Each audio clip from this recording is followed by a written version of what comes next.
Hello. Well, we can have a discussion about whether originality is like helium. There is only so much of it on the planet and we're running out of it. Or it's just that originality is being suppressed by a group of people who have less than original minds and don't like to see it in other people. That's a discussion for another time. I'm going to be talking about Snow White as seen through the eyes of Mike Zero and a science fiction story discussing the very issue of originality. So before I get on with that, I'll tell you that I am originally Graniopteryx. I'm on YouTube, Rumble, BitChute and Minds, also Twitter and Gab, where I let you know when I've uploaded new videos. All the links are in the description, including links to donation sites. Of course, donations always gratefully accepted. But the best thing you can do for this video right now, and the completely cheapest, that is, doesn't cost you anything, is to click the like button. Also, share the video and subscribe. And if you're on YouTube, remember, the bell button for notifications. Okay, I think I've covered just about everything. Let's talk about Mike Zero and Snow White to start with, because Mike Zero made a rather interesting point that put me in mind of a science fiction story. So it goes like this. Apparently he had some access to or knowledge of the opening scene of the new Snow White film, the one with Rachel Zegler. And he said that they were discussing the magical creatures in the forest. Of course, they're not seven dwarfs anymore. They're magical creatures. And he said that they are borrowed from another film called Happily Ever After. I haven't seen that one, done in the 1980s. But he suggests that these ideas that appear in Snow White, so far as he has seen, are not original. They're just direct cut and paste thievery of some sort. So that interested me because it reminded me of a science fiction story I read. It was called A Work of Art by a writer called James Blish. It's a long time since I read it, and I went to Wikipedia to check it out. Yeah, my memories of it are quite accurate.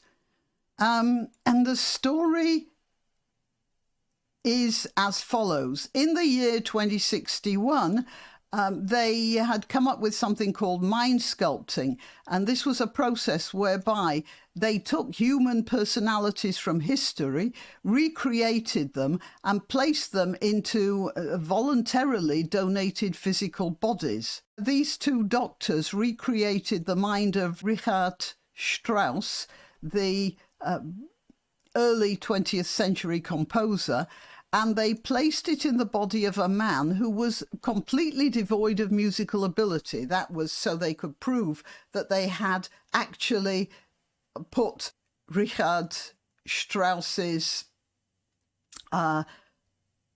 composing ability and personality into somebody who couldn't possibly have done that himself.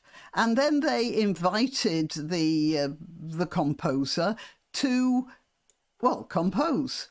And this cloned Richard Strauss immediately got to work and started to compose an opera based on Venus Observed by Christopher Fry.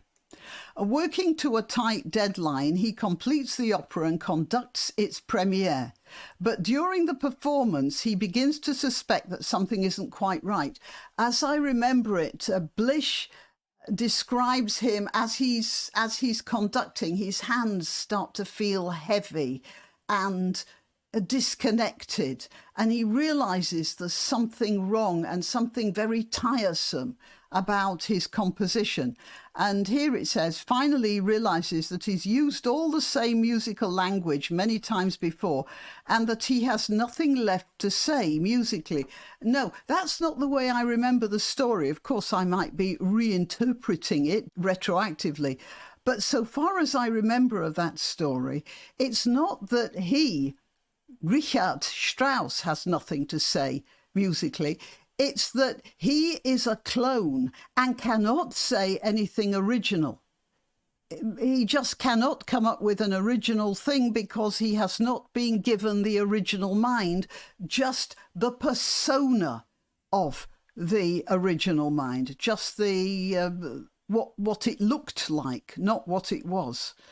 And he's standing there after the concert, the opera is over, and everybody's going wild because they think it's marvellous. But that's because nobody in the audience, none of the critics, none of the musical specialists, nobody realises that there is no originality in that, because they have spent their entire lives listening to dross, derivative dross.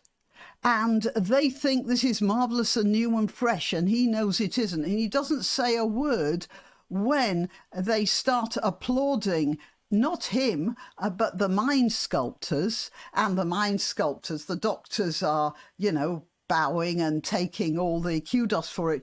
And he could have called out something like, "You've been fooled. This isn't original work. This is nonsense." But he doesn't. He just stands there quietly, knowing that any minute the mind sculptors are going to disassociate the Richard Strauss character that's in the body, and he's going to disappear. And the man, the original man who was in there, is going to come back, and he doesn't even try to stop that process from happening, because he knows he's a sham. He's a clone. He's an unoriginal copy, and he will never put out anything original or fresh.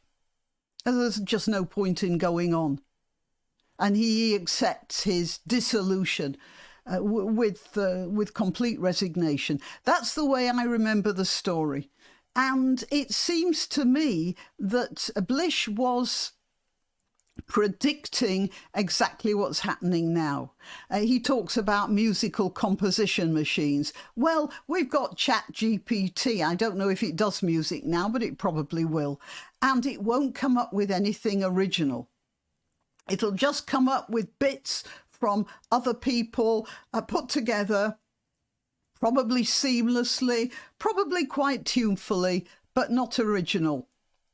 And it seems to me that the new Snow White, or what masquerades as Snow White, is just that shell invented by either ChatGPT or by people who have the same mentality as ChatGPT.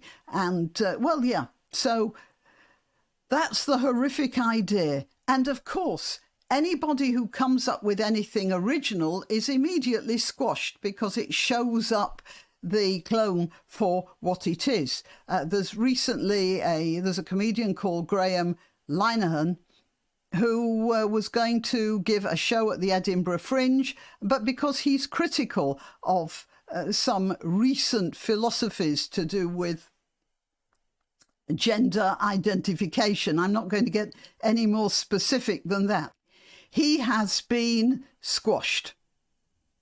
Now, there are a couple of still original comedians around, but they are comedians who made their names before all this squashing happened, and they're too big to squash now. When they go, there'll be nobody left.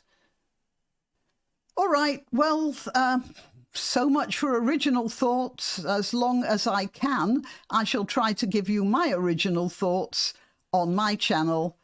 Till next time.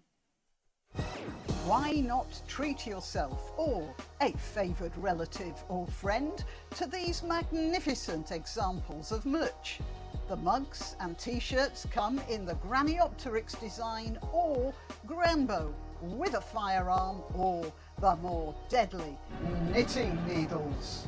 Go to www.graniopteryx.com and whatever platform you're watching this on, please click like, subscribe and share, share, share.